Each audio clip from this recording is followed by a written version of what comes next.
आपके पास, तो कार्बन का एटॉमिक नंबर कितना होता है? 6। तो क्या लिखेंगे? 2 और 4 जवाब में देता है रे।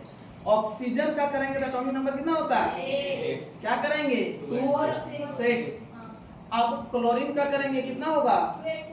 2 8 7, यही ना होगा? अब हम बताए थे आप लोग को कि जिसका संख्या कम रहेगा वो सेंट्रल आइटम बना देंगे। तो यहाँ तो दो को कम है सर। क्लोरीन कभी भी सेंट्रल आइटम नहीं होगा, ये गारंटी है कि इसका संख्या 2 है। लेकिन इस कार्बन और इस ऑक्सीजन में कौन होगा रे भाई? यही तो बात है बाबू लोग। एक लाइन में याद रखना, जिसका इलेक्ट्रोनेगेटिविटी ज्यादा होगा वह कभी भी सेंट्रल आइटम नहीं हो सकता है। जिसका इलेक्ट्रोनेगेटिविटी ज्यादा होगा वो कभी भी सेंट्रल आइटम नहीं हो सकता है। तो ऑक्सीजन का इलेक्ट्रोनेगेटिविटी 3.5 होता है और कार्बन का इलेक्ट्रोनेगेटिविटी 2.5 होता है। तो ये दोनों में जिसका इलेक्ट्रोनेगेटिविटी कम होगा उसी को हम लोग सेंट्रल आइटम बनाएंगे। अंडरस्टैंड? तो कार्बन का इलेक्ट्रोनेगेटिविटी कम है तो सेंट्रल आइटम क्या हो जाएगा भाई लोग? कार्बन। अब क्लोरीन 2 है तो एक क्लोरीन को इधर दे देंगे, एक क्लोरीन को इधर दे देंगे। अब एक बचा ऑक्सीजन तो एक ऑक्सीजन को इधर दे देंगे। हो गया? इसको बोलते हैं हम लोग सेंट्रल आइटम, और जो साइड साइड से रहता है उसको क्या बोलते हैं? Peripheral atom. समझ गए? सबसे पहले इलेक्ट्रॉन किसका भरेंगे हम लोग? पेरिफेरल एटम का। तो पेरिफेरल के इलेक्ट्रॉन कितने हैं वैलेंस शेल में? तो बोलेंगे सर 7 हैं।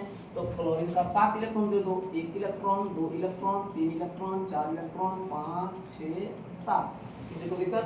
इसी प्रकार से इसका भी 7 होगा, 1 2 3 4 5 6 7। हो गया ना?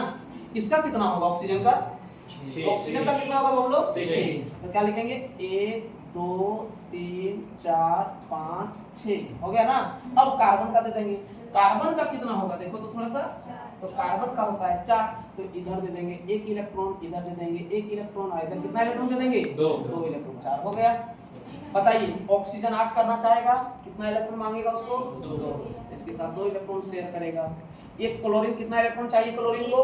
1। तो कितने यहाँ से ले लेगा, ऐसे बना लेगा 8। समझ गए? अब ये क्लोरीन को भी कितना इलेक्ट्रॉन चाहिए? 1। तो ऐसे ले लेगा। अब सबको एक एक करके दिया तो सबसे एक को लेगा कि नहीं? और जब सभी से एक एक करके लेगा तो ऐसे करके बनाएगा 8।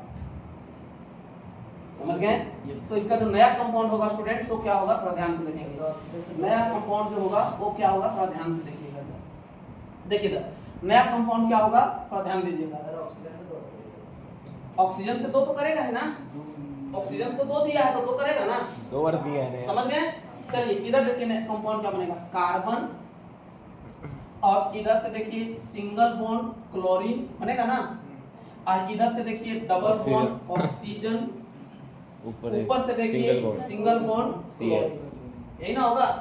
अब देखिए इसका कितना इलेक्ट्रॉन बच गया? तो 2 और 2 4। यहाँ लिखेंगे 1 इलेक्ट्रॉन, 2 इलेक्ट्रॉन, 3 इलेक्ट्रॉन, 4 इलेक्ट्रॉन।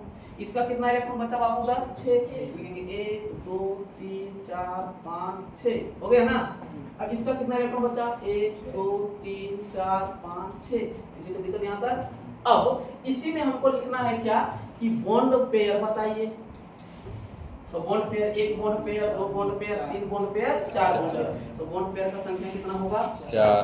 पूछा जाएगा लोन पेयर बताइए, तो लोन पेयर का संख्या कितना होगा भाई लोग? तो बोलेंगे सर लोन पेयर का संख्या हो गया आपका 1 देखो 3 लोन पेयर, 3 6 और 2 8। तो लोन पेयर का संख्या कितना हो गया? 8। समझ गए? इसी में पूछा जाएगा बताइए कोवैलेंसी ऑफ कार्बन। कार्बन का कोवैलेंसी कितना होगा? तो कार्बन का चारों इलेक्ट्रॉन भाग लिया तो कोवैलेंसी कितना कहलाएगा? 4। पूछा जाएगा कोवैलेंसी ऑफ ऑक्सीजन तो 2। पूछा जाएगा कोवैलेंसी ऑफ क्लोरीन तो कितना हो जाएगा? 1। समझे? कोवैलेंसी होता क्या है कि जिस एलिमेंट का जितना इलेक्ट्रॉन शेयरिंग में भाग लेगा उस एटम या उस एलिमेंट का कोवैलेंसी कहलाएगा। समझ गए? तो इस प्रकार से कंपाउंड बना। किसी को दिक्कत? एक कंपाउंड आप लोग को देने